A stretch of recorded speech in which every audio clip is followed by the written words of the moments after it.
few moments later. Thì mình sẽ set up cái cảnh quay chậm này ở tốc độ là 4500 frame để xem là cái cảnh lâm vũ của chúng nhìn nó ảo diệu như thế nào.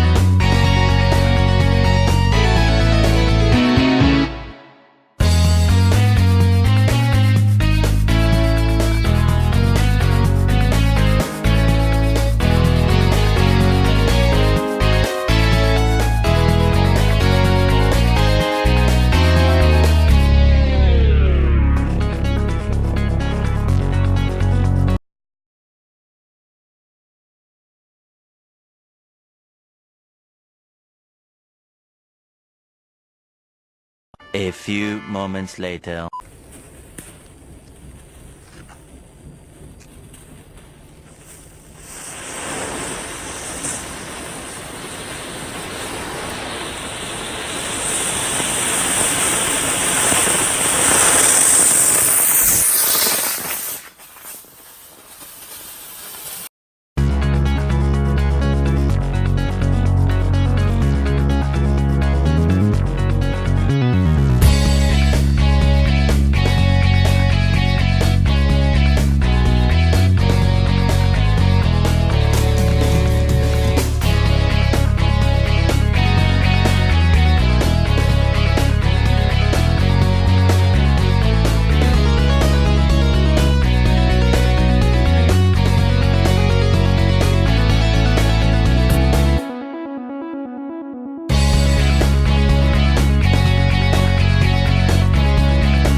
A few moments later.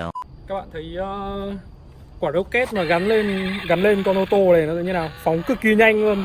Nhưng mà tiếc là lúc đấy bọn mình không cho nó phi qua được cái cầu để nó bay lên, thì căn nó không đúng. Thì sau này bên mình sẽ làm lại một cái clip mà cho con Lexus 570 này đấu đầu với một con xe khác, gắn hai quả tên lửa lên cho hai con xe hút vào nhau.